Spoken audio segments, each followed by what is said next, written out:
오전에 섭지 예측 계율을 이야기하는 가운데 마음을 다잡는 가운데 계율편에서 두 가지를 하고 이제 세 번째 불투도 훔치는 것을 경계한 도둑질이죠. 도둑질. 또 아니면 물질에 집착하는 마음, 이걸 경계하는 내용을 이제 들어갈 차례입니다.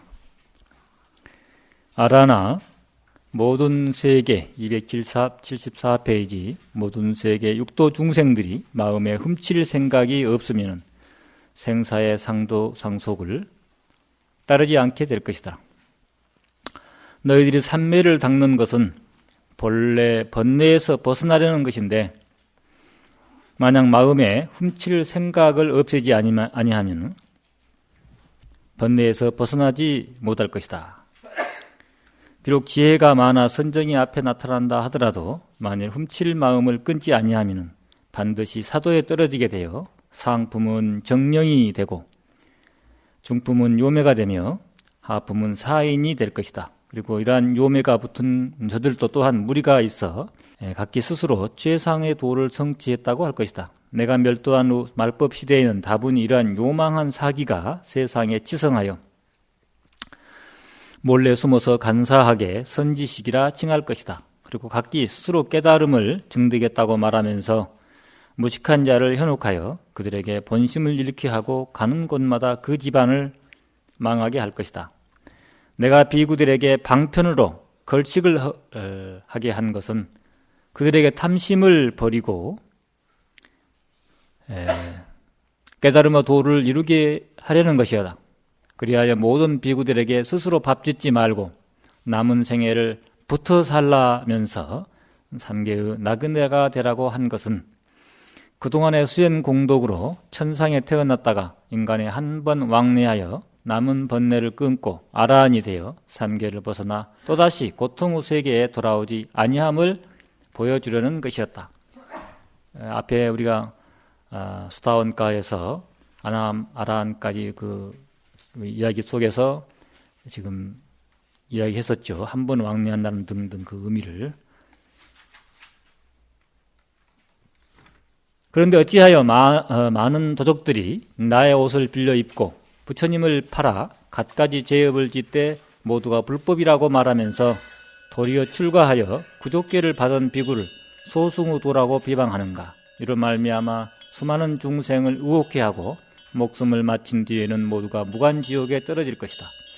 만약 내가 멸도한 후에 어떤 비구가 발심하여 산마지를 닦는데 열애의 형상 앞에 몸소 한 등을 켜거나 손가락을 태우거나 몸 위에 항을 한 개 태운다면 나는 이 사람이 시작없는 과거로부터 묵은 빛을 한꺼번에 갚고 이 세상을 하직하고 영원히 가지가지 번뇌에서 벗어나게 하며 비록 최상의 깨달음에 이르는 길을 밝히지 못했다 하더라도 이 사람은 저 법에 대해서 이미 마음을 결정한 사람이라고 설할 것이다.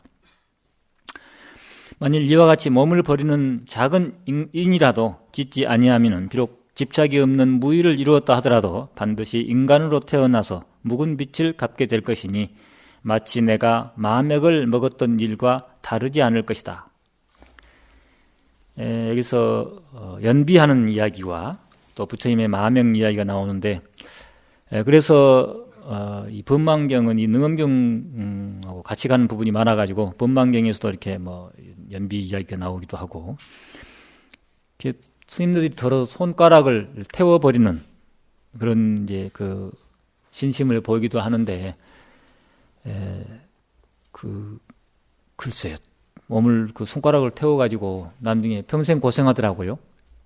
예, 그런 손가락을 태워버릴 정도로 그런 마음으로 그 계율을 지키고 하는 그런 것은 좋은데 손가락을 태워버리니까 나중에 그 크게 이 건강을 해쳐가지고 고생하시는 분을 여러 번 봤습니다. 그래서 이렇게 경전에 이렇게 몸을 태우고 손가락을 태우고 뭐 이렇게 나와 있는데 나중에는 소신 등신불이라는 영화에서 소신 공양까지도 나오죠.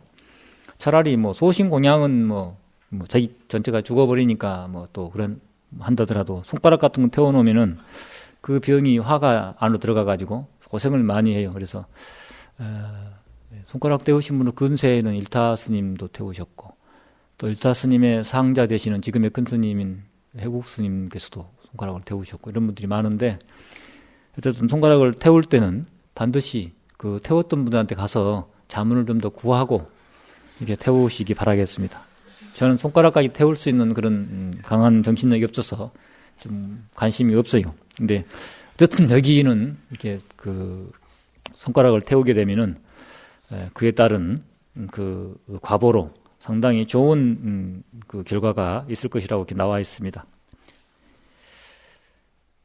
또 마명 이야기는 주 74번에 보면은 부처님이 숙세에 비구를 비방하여 그 전생이라는 거죠. 부처님이 전생에 어떤 수행자를 비방하여 말하기를 에이 마맥이나 먹어라 미우니까 너는 말 먹이나 먹어라 이렇게 한번 했던가 봐요. 전생에 그렇게 했기 때문에 증가한 후에도 부처님이 이렇게 도를 깨달아서 부처가 된 이후에도 그 과보로 비나야라는 그 이제 인도의 한 지역에서 수행을 하시다가 안거에 하시다가 식량이 떨어져 가지고 마맥을 그 지역에 있는 그 흉년이 들었는데 말 먹이로서 이렇게 끈이를 몇 달간 때우신 일이 있었던 것 같아요. 역사 속에 불교 역사 속에서 그래 그 마맥은 왜 먹게 됐는가? 이는 숙세의 빚은 반드시 갚아야 함을 보인 것이다. 부처님이 과거 전생에 외도를 그때 이제 과거 전생이니까 수행을 하다가 수행자들이 이 공양청을 다녀오는 것을 보고 마맥이나 먹을 것이지 무엇 때문에 공양청에 다니는가 하고 비방했는데 그 가보로 증가 후에 어느 여름에 비나야 성의 비아리 바라문의 청을 받고 어떤 바라문이 이제 그렇게 굶어 죽게 생겼으면은 내가 마목이라도 구해오겠다고 말먹이라도 구해오겠다고 그래서 그걸로 때웠다는 거죠. 청을 받고 그곳에 안가하시다가 마침 흉년이 들어서 500비구와 함께 혼자가 아니고 3개월 동안 마명을 드셨다고 한다. 흉년에 들어서. 그래서 이걸 부처님의 군난 가운데 하나라고 한다. 부처님의 9가지 평생에 난이 있었는데 우선은 듣기만 하세요. 음녀, 그러니까 상당히 이제 여자분인데 음녀 손타리의 비난. 부처님한테 이렇게 부처님을 어떻게 해보려고 갔는데 부처님이 이렇게 끌려오지 않고 자기 마음대로 안 되니까 뭐 비방했겠죠. 이건 남자도 아니구만 한다든가 뭐 어떤 비난을 했던가 봐요. 그래서 음녀의 비난. 뭐 남자로서 무시하는 사람이 아니라 남자로서 무시당하는 여자가 한 거 보니까 이건 제 추측이에요. 그래서 어떤 비난을 받았습니다.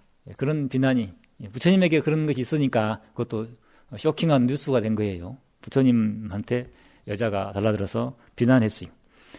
두 번째는 제바달다의 난. 제바달다가 또 부처님을 이렇게 반발하고 또 위에서 지나가시는데 위에서 돌을 굴려가지고 부처님을 다치게 했는데 그때 발가락을 다치셔가지고 피를 흘리셨다는 내용이 나옵니다. 그래서 제바달다는 나중에 그걸로 인해서 지옥에 떨어졌다고 이런 이야기도 전해오죠. 세 번째는 나무 끝등에 발을 지나가시다가 또 이렇게 부처님은 이제 뭐 탁발할 때는 맨발로 가셨어요. 인도는 또 수행자의 모습이 그런가 봐요. 그래서 지나가시다가 나무 끌통에 발이 찔리는 그런 또 한번 고통도 있으셨는가 봐요. 그다음에 네 번째는 비투리 왕의 비난. 왕인데 이건 보통 사람이 아니고 왕이 또 부처님을 비난해가지고 부처님이 그의 부담이 됐듯이 두통이 있으셨다까지 나옵니다. 두통이 있었다고. 어쨌든 그런 네 번째 이야기. 그다음 다섯 번째는 부처님이 등에 종기가 나서 이렇게 돌아가실 때쯤에서 그런 몸의 이상에 의해서 이게 등창이 나셨는데 찬바람을 맞아가지고 등창이 났던 일. 그래서 고생을 많이 하셨죠. 그래서 아나나 가사를 접어가지고 등을 좀 개다오. 누워서 자려는데 등창이 아프니까 가사를 계속 양쪽에서 다리를 놔드리는 거죠, 이제. 그러면 등창이 이제 땅에 안 닿아서 고통이 안 되게 그 가사를 접어서 밑에서 좀 깔아다오. 남쪽에다 딱 깔아놓으면은 등창 부분이 땅에 닿지 않으니까 그런 얘기가 나옵니다. 그래서 다섯 번째는 찬바람으로 등창이 있으셨던 일. 평생 사시면서 이런 고통이 이제 우리들은 엄청 많지만은 부처님도 이렇게 이런 거 있었던가 봐요. 여섯 번째는 걸식의 허탕. 한번 탁 발라갔는데 허탕 치신 일도 있는가 봐요. 그런 일도 있었던 것 같아요. 마맥도 먹었지만은 허탕까지도 친 일도 걸식 나갔다가. 이거는 이제 안거가 아니고 해제 기간 동안에 유행하시면서 걸식을 하루는 한 끼가 허탕되는 그런, 그것도 하루에 한 끼 드시는데 허탕해 보면 하루 굶어야죠. 일곱 번째는 비하리에서의 마맥, 방금 이야기했던 비하리 성에서 3개월 동안 인도의 우기철에 비가 오는 장마철에 3개월 동안 지내셔야 되는데 그때 흉년이 들어가지고 마맥을 드셨던 일. 그 다음에 사리불과 목걸련이 부처님보다 먼저 제자가 죽게 되죠. 그랬을 때 슬픔, 그것도 고통이에요. 그래서 그런 일. 그 다음에 이제 아홉 번째는 이제 성도하기 전이지만은 설산에서 6년 고행. 이건 뭐 자기가 원해서 했던 것인데 굳이 이제 표현하면은 이제 그것까지 넣어가지고 부처님의 9가지 어려웠던 일. 이렇게 이제 나옵니다. 경전에. 그런 이야기를 가리키는데 그 중에 하나가 이제 마맥을 드셨던 일입니다. 그 다음에 그대들이 세상 사람들에게 산마지를 닿게 하려면 이후 훔치려는 마음을 끊게 해야 할 것이니 이것이 열애와 지난 세상의 부처님께서 세 번째로 결정하신 청정하고 분명한 가르침이다. 훔치지 마라. 그러므로 하나라, 만약 훔치려는 마음을 끊지 아니하고 선정을 닦으려는 사람은 마치 어떤 사람이 새는 잔에 물을 부으면서 가득 차기를 바라는 것과 같아서 비록 수많은 겁을 지낸다 하더라도 마침내 가득 채울 수 없을 것이다. 만약 모든 비구들이 입을 옷과 바루 그 외에는 조금도 쌓아두지 말고 걸씨가 남은 것은 굶주린 이웃들에게 나눠주며 대중이 모인 곳에 합장하고 예배하며 어떤 사람들이 때리고 욕을 하더라도 오히려 칭찬과 같이 여기라. 이와 같이 반드시 몸과 마음이 이롭고 해로운 두 길을 모두 버려서 온몸을 중생과 함께하며 열애의 진실한 가르침이 아닌 것을 자기 마음대로 해석하여 처음 배우려는 이들을 그르치지 아니하면은 부처님께서는 이 사람이 참으로 산매를 얻는 사람이다라고 인가하실 것이다. 이와 같이 설하는 것은 불설이고 이와 같이 설하지 않는 것은 마왕파순의 말이다. 9가지 부처님의 난도 있는데 또 부처님께 3가지 불가능한 일이 있어요. 부처님도 안 되는 거. 그래서 3가지가 삼불능이라고 하죠. 정업은 어떻게 할 길이 없다. 정해진 업은 어떻게 할 길이 없다. 전번 시간에 업 이야기하면서 질문에도 답하면서 약간 이야기했었는데 부처님께서 정해진 자기가 옛날에 지어놓은 것은 자기가 의도적으로 해서 정해놓은 업은 없어지지 않는다. 그래서 이제 등창이 부처님이 왜 났습니까? 하고 이제 세상에 부처님 같은 분이 왜 등창이 있게 됩니까? 하니까 이제 거기에 대해서 자세히 말씀하면서 이러저러 해가지고 그 원인으로 내가 등창을 안 한다. 어쨌든 이렇게 제자들에게 자세히 전생사 이야기를 들어가면서 해줬던 그런 속에서 정해진 업은 나도 어떻게 그걸 어떻게 조금은 노력을 해서 조금 이렇게 좀 할 수는 있을지언정 어떻게 이미 받기로 되어 있는 거 나는 뭘 할 수는 없다. 이렇게 말씀하셨고 또 무연중생 제도불능 나하고 인연이 없이 전혀 시간을 달리 태어난다든가 장소를 또 엉뚱한 데 태어난다든가 해가지고 인연이 없는 중생은 나도 제도를 어떻게 할 길이 없다. 그 다음에 중생계를 다 할 수 없다.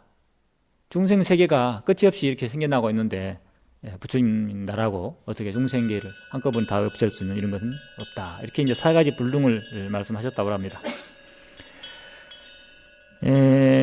여기서 지금 훔치지 말라.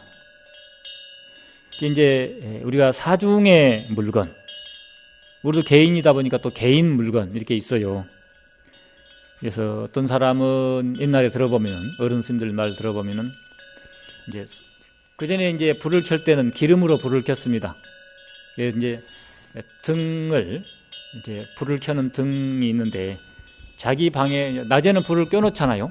그래서 불을 뻐가지고 그 등들을 이제 줄줄이 벽에다가 이제 자기 것도 걸어놓고 뭐 사준 것도 걸어놓고 이렇게 걸어놓는데 기름을 따를 때는 혹시 한 방울 두 방울 떨어뜨릴 수도 있는데 자기 등은 위에서 이렇게 하고 밑에다가 사중의 등을 이렇게 놔가지고 혹시 내 등에 기름을 따르다가 방울 기름이 떨어지면은 밑에 사중 걸로 떨어지라고.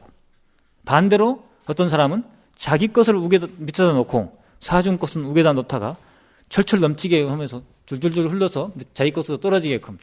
뭐 어쨌든 이유를 그 상황을 만들어서 자기가 이득을 보게 하는 사람도 있는가 하면은 어떤 사람은 일부러 실수로라도 한 방울이라도 떨어지면은 그것이 사중의 기름통으로 들어가라고 이렇게까지 이제 마음을 써가면서 사중의 물건은 일체 손을 안 대려고 하는 내 건 내가 쓰고 해야지 좀이라도 풀 한 포기 뭐 기름 한 방울이라도 사중의 물건을 축내지 않겠다라는 이런 자세로 했다는 이야기들을 노인스님들한테 들었었습니다. 지금은 뭐 전기로 쓰니까 뭐 불 켜놓고도 나가버리기도 하고 내 것 아니니까 사준 것이니까 뭐 공동으로 되어가지고 뭐 관심이 뭐 생각나면은 불 끄고 그러나 뭐 보일러 돌아가든지 말든지 뭐 이렇게 지금 저는 뭐 이렇게 좀 편안하게 살고 있는데 좀 더 흘러가는 물도 아껴 썼다는 뭐 노숙녀들 이야기. 배추 또 경전에 보면 뭐 어록 같은데 보면 배추잎 하나가 30리를 쫓아갔다고 뭐 그런 얘기도 있고 무서운 얘기들을.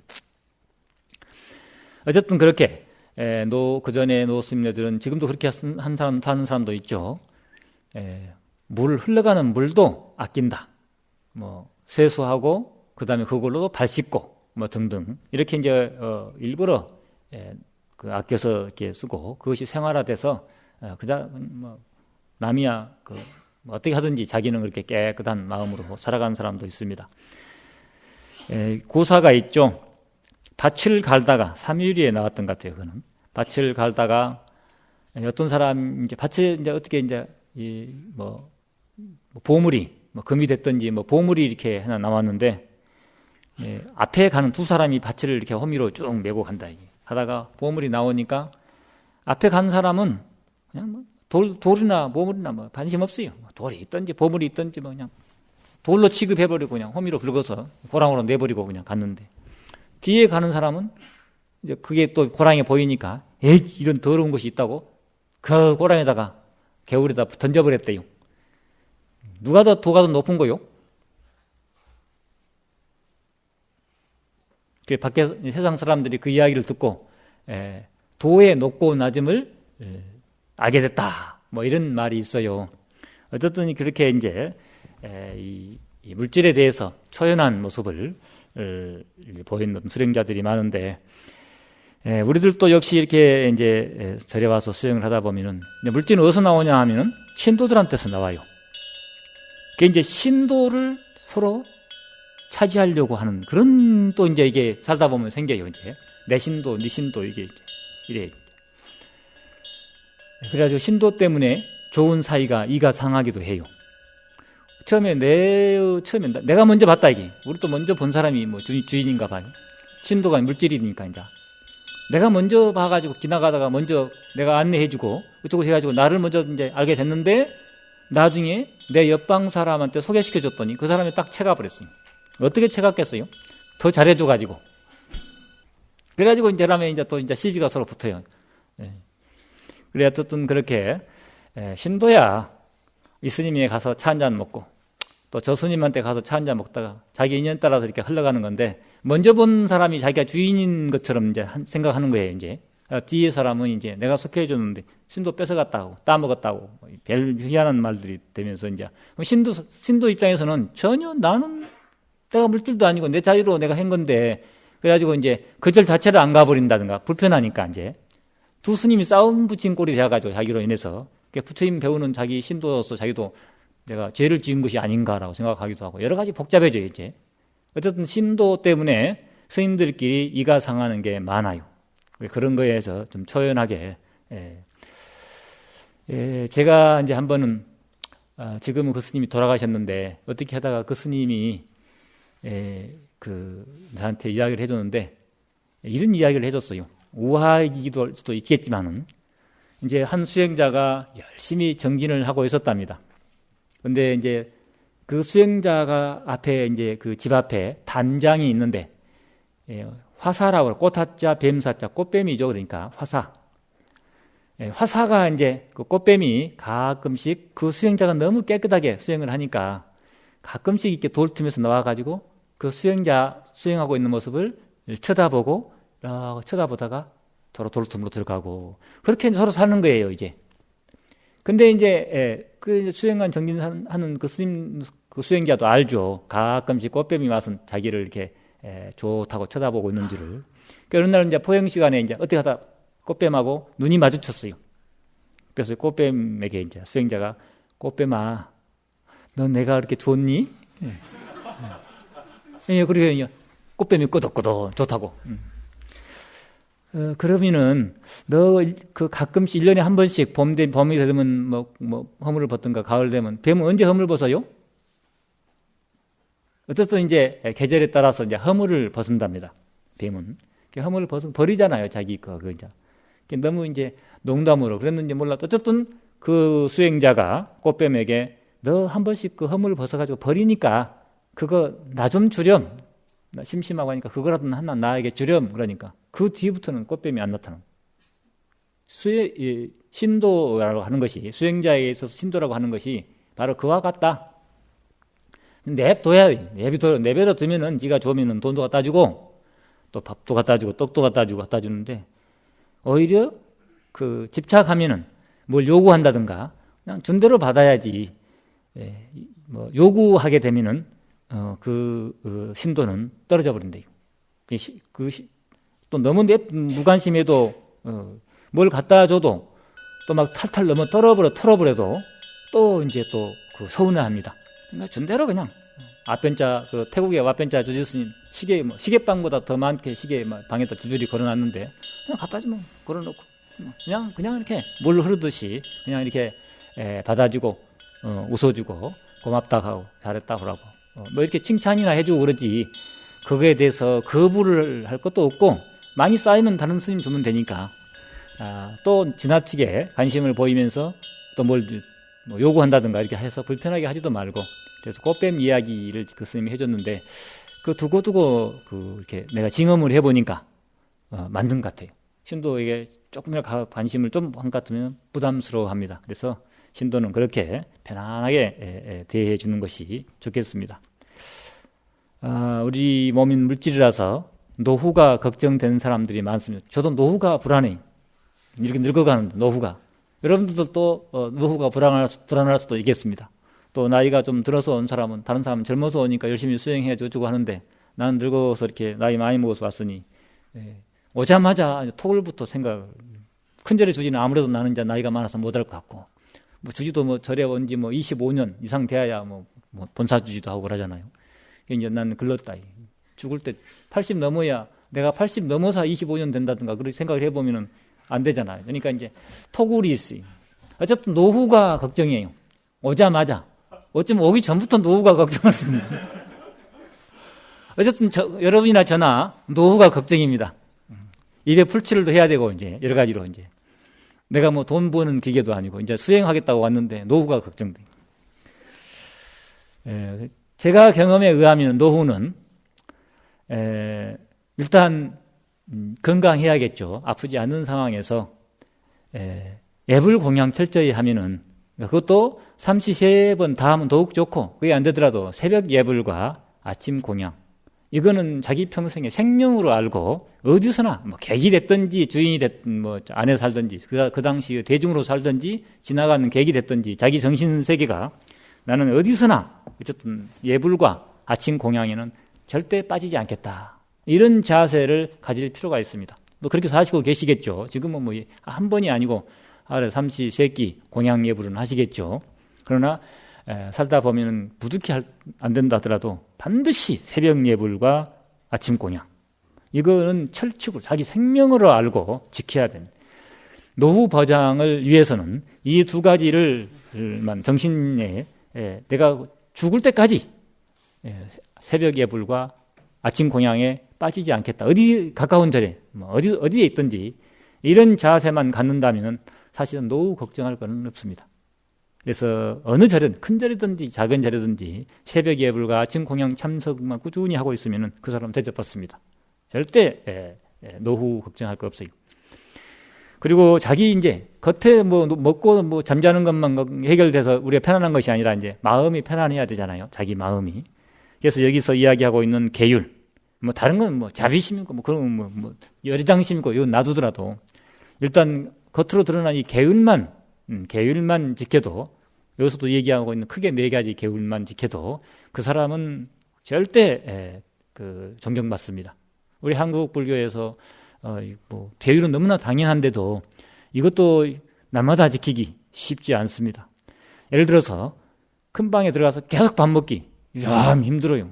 또 계속 안 먹기, 바깥에서만 먹기, 계속 후원에서만 밥 먹는 거, 대중방에서 안 먹고 그것도 쉽지 않잖아요. 왔다 갔다 하기가 제일 편해요. 가고 싶으면 가고 나가고 싶으면 안 먹을 수는 없으니까 큰 방에서 먹었다 후원해서 먹었다 이러고 세상이 편하죠. 이렇게 하면은 대접 못 받습니다. 안 먹으면은 오후에 안 먹으면 끝까지 안 먹고 오후 불식도 하다 안 하다 이제 얼마나 편해요. 먹고 싶으면 먹고 안 하고 배부르면 안 먹어버리고. 근데 계속 큰 방에 들어가기 또는 큰 방에 계속 안 들어가고 후원해서만 해결하기 또는 오후 불식을 계속하기 뭐든지 계속된 모습, 예측 가능한 모습, 부처님의 행은 예측 가능하다고 했죠. 계속된 모습을 보여주기가 쉽지 않은데 어쨌든 그렇게 겉으로 드러난 모습 속에서 아침 공양과 새벽 예불 이거 철저히 참석하면은 무시당하지 않고 존경받고 또 내면에 이 4가지 계율만 지킨다고 하면은 자기 마음이 든든함. 밖에 존경은 말할 것도 없고 자기 내면으로도 큰 의지처가 돼서 절대 흔들리지를 않습니다. 거기다가 이제 우리 견도분과 수도분의 내용이 견도분은 지혜, 수도분은 자비잖아요. 물론 수도에는 지혜가 따라간 자비죠.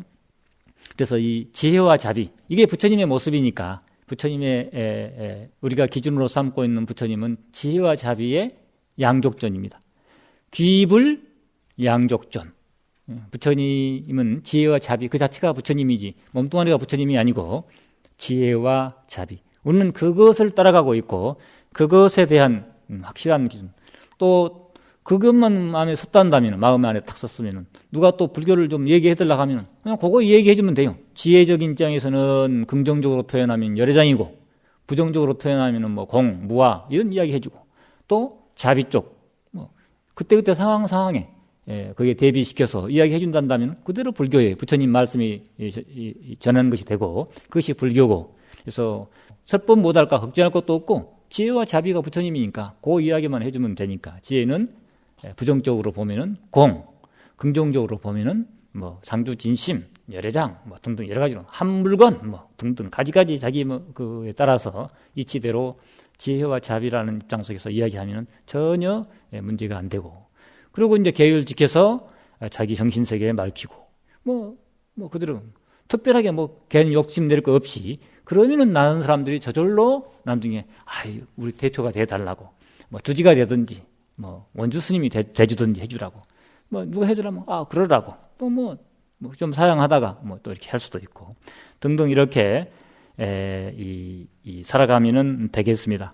어쨌든 노후가 우리도 걱정인데 노후 해결하는 방법은 그 방법이 가장 그렇게 습관을 들이는 것이 하루아침에는 안 되니까 자꾸 습관을 들여서 오히려 새벽 예불 안 가면 괴로운 거예요 이제. 그러니까 그렇게 해놓으면 저절로 새벽 예불이 잘 가지고 그런 속에서 노후는 저절로 보장된다. 기왕이 혼자 산 것보다는 지금 보면 아파트에 사신 분도 계시고 나이가 좀 들으셔서 어떤 분은 토굴에 가서 사신 분도 계시는데 그럴 거 없이 스님들하고 같이 맞춰서 이렇게 자기 질서를 갖고 딱 살면은 남은 인생 멋있게 살 수 있죠.